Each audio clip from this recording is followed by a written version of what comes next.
Israel जंग से पीछे नहीं हटेगा। डबल डील को इजराइल ने जलाना शुरू कर दिया है। तेल अवीव की आर्मी ने दक्षिणी लेबनान में हिजबुल्लाह के अंडरग्राउंड ठिकानों को जोरदार धमाकों से उड़ा दिया।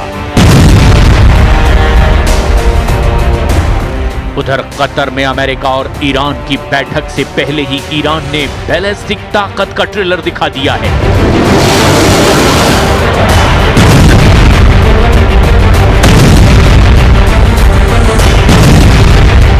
तेहरान ने बहरीन और कुवैत में अमेरिकी ठिकानों पर मिसाइल अटैक का वीडियो जारी किया। ट्रंप, तेहरान, हॉर्मुज और दोहा, मिडिल ईस्ट में फिर वही चार नाम जो तय करेंगे कि युद्ध होगा या शांति होगी। एक तरफ हॉर्मुज में अमेरिकी युद्धपोत की हलचल है, दूसरी तरफ तेहरान से बैलिस्टिक ताकत का ट्रेलर, तीसरी तरफ कतर की राजधानी जहां डील के लिए कूटनीति की मेज सज रही है। क्या ट्रंप मिलिट्री तैयारी पूरी करने के बाद बातचीत की टेबल पर बैठने जा रहे हैं? क्या ईरान हॉर्मुज को अपनी सबसे बड़ी ताकत बनाकर अमेरिका से डील करने जा रहा है? क्या अगले 48 घंटे में पूरे मिडिल ईस्ट की दिशा बदलने वाली है?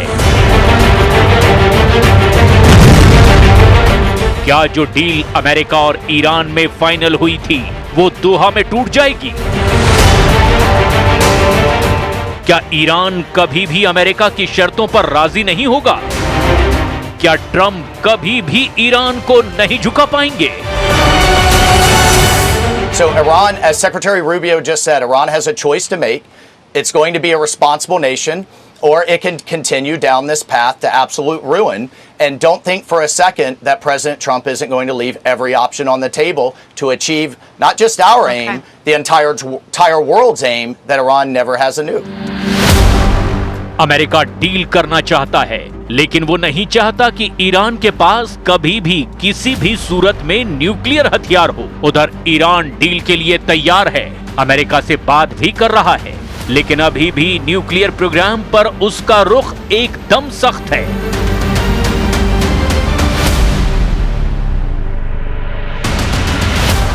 लेकिन सबसे बड़ा पेच अभी भी हॉर्मुज पर फंसा हुआ है।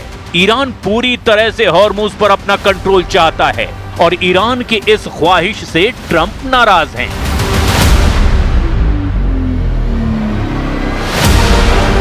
और यही पेच अमेरिका और ईरान के बीच चल रही डील को पटरी से उतार सकता है।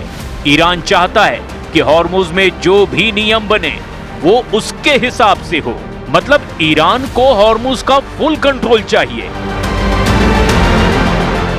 ईरान को हॉर्मुज से गुजरने वाले जहाज से टोल चाहिए, लेकिन अमेरिका समझौते में आर्टिकल 5 डालकर ईरान का प्लान फेल करने में जुटा हुआ है।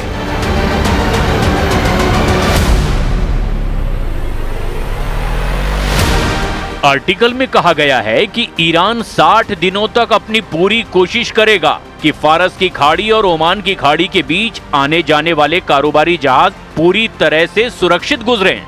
इसके लिए वो समुद्र में बिछाई गई माइंस हटाएगा। उसकी सेना कोई हमला नहीं करेगी। आर्टिकल 5 के आखिर में लिखा गया है कि ईरान आगे चलकर हॉर्मुज के प्रशासन और समुद्री सेवाओं पर ओमान और दूसरे खाड़ी देशों के साथ बातचीत करेगा, क्योंकि हॉर्मुज पर अमेरिका अपना कंट्रोल नहीं छोड़ना चाहता। 2 दिन पहले अमेरिका और ईरान के हमले से यही लगा कि दोनों के बीच फिर से जंग शुरू हो गई है।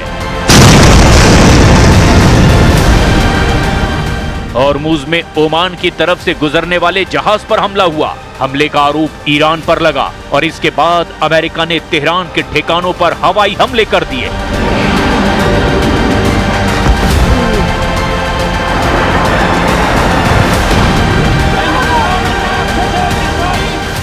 ईरान ने पलटवार करते हुए खाड़ी में अमेरिकी मिलिट्री बेस को निशाना बनाया, जिसके बाद ये डील टूटने की कगार पर आ गई। हॉर्मुज दुनिया के तेल की लाइफलाइन है। ईरान ने जंग में इसे सबसे बड़ी रणनीतिक ताकत बना लिया है। ईरान ने हॉर्मुज को एक्टिव किया तो अमेरिका ने अपनी नेवी की तैनाती कर दी। ये संकट इतना बड़ा हो गया कि पूरी दुनिया हांफने लगी। कई देशों में ऊर्जा संकट पैदा हो गया। अमेरिका ईरान की अपनी शर्तों के बावजूद डील करने के लिए तैयार हो गया।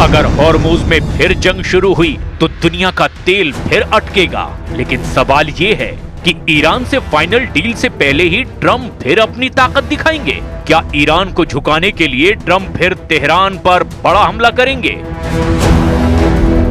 और अब सवाल सिर्फ हॉर्मुज का नहीं है, सवाल है कि क्या ट्रम्प ने ईरान को बातचीत की टेबल तक लाने के लिए मिलिट्री प्रेशर बिल्ड करना शुरू कर दिया है? बातचीत भी, बम वर्षण भी, क्या यही है ट्रम्प की डील पर डबल स्ट्रेटजी?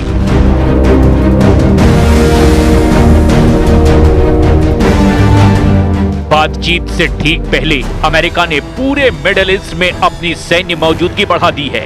अरब सागर से लेकर फारस की खाड़ी तक अमेरिकी युद्धपोत लगातार गश्त कर रहे हैं।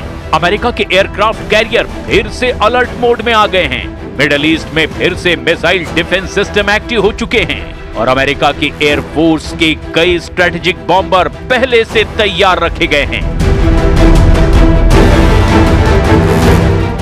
मतलब बिल्कुल साफ है, अगर बातचीत सफल हुई तो अमेरिका इसे अपनी सबसे बड़ी कूटनीतिक जीत बताएगा। लेकिन अगर बातचीत टूटी तो ट्रम्प इसे अमेरिका का अगले मिलिट्री ऑपरेशन का आधार बना सकते हैं।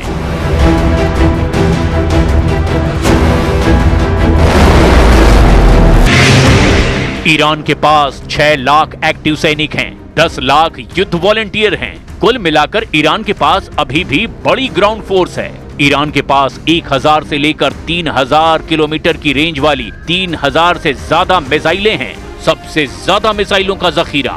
इसके अलावा ईरान के पास लो कॉस्ट अटैक ड्रोन की बड़ी संख्या मौजूद है, जिसका ट्रेलर वो अमेरिका और इजराइल के साथ खाड़ी देशों को भी दिखा चुका है। दूसरी तरफ उसके प्रॉक्सी ने जंग का दूसरा मोर्चा भी संभाल रखा है। यही वजह है कि अमेरिका सिर्फ ईरान को नहीं देख रहा, उसकी नजर पूरे प्रॉक्सी नेटवर्क पर है। लेबनान में हिजबुल्लाह, यमन में हूती, इराक में ईरान समर्थित लड़ाका ग्रुप, सीरिया में मौजूद हथियारबंद संगठन। अगर डील फेल हुई तो पूरा मिडिल ईस्ट एक साथ भड़क सकता है।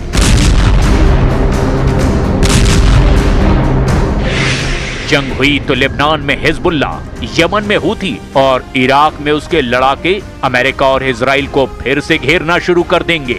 ईरान सीधे तौर पर फिर से हॉर्मुज को ब्लॉक करना शुरू कर देगा और इसके बाद अमेरिका और इजराइल फिर से तेहरान की न्यूक्लियर साइट पर बड़े ऑपरेशन लॉन्च कर देंगे। यही वजह है कि ईरान की प्रॉक्सी को कमजोर करने के लिए इजराइल का ऑपरेशन लगातार जारी है, ताकि ईरान के सहयोगियों को पहले ही कमजोर किया जा सके।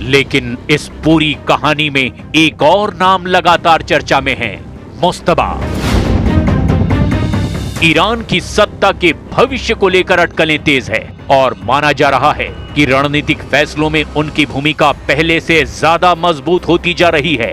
यानी अगर आने वाले दिनों में ईरान किसी समझौते पर राजी होता है या फिर टकराव का रास्ता चुनता है तो उसके राजनीतिक संकेत भी बेहद अहम होंगे। तेहरान में डील पर अंतिम फैसला कौन लेगा? क्या ईरान के सुप्रीम लीडर मुस्तबा अमेरिका से जंग का रास्ता चुनेंगे? यही वजह है कि दुनिया की निगाह सिर्फ ट्रंप पर नहीं तेहरान की सत्ता के अंदर चल रही हलचल पर भी है। इस पूरे संकट का असर सिर्फ युद्ध तक सीमित नहीं है। अगर हॉर्मुज फिर असुरक्षित हुआ तो दुनिया भर में तेल की सप्लाई प्रभावित हो सकती है। कच्चे तेल की कीमतें उछल सकती हैं, समुद्री बीमा महंगा हो सकता है और कई देशों की अर्थव्यवस्था पर दबाव और ज्यादा बढ़ सकता है। यानी बातचीत का असर सिर्फ अमेरिका और ईरान पर नहीं, पूरी दुनिया पर पड़ेगा। अब सबकी नजर अगले 48 घंटों पर है। क्या ट्रंप अब आखिरी बार दबाव बनाएंगे या सीधे बातचीत का मौका देंगे? क्या ईरान अपनी शर्तों पर अड़ा रहेगा या कोई नया फॉर्मूला सामने आएगा? क्या हॉर्मुज में तनाव कम होगा या फिर दुनिया एक और बड़े टकराव की तरफ बढ़ेगी? क्या मिडिल ईस्ट एक बार फिर बारूद की आग से जल उठेगा? अगले 48 घंटों में फैसला हो सकता है, लेकिन इस बार लड़ाई सिर्फ मिसाइलों की नहीं, ये लड़ाई दबाव और कूटनीति की भी है।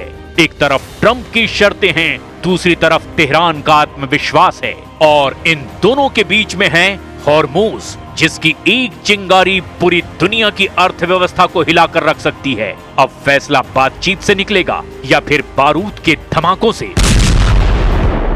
क्या ट्रंप ईरान को बिना एक और हमला किए झुका पाएंगे? क्या तेहरान अपनी न्यूक्लियर और हॉर्मुज वाली शर्तों से एक कदम भी पीछे हटेगा? या फिर जिस जंग को दुनिया खत्म मान चुकी है, क्या वही जंग मिडिल ईस्ट में पहले से ज्यादा खतरनाक रूप लेकर लौटने वाली है?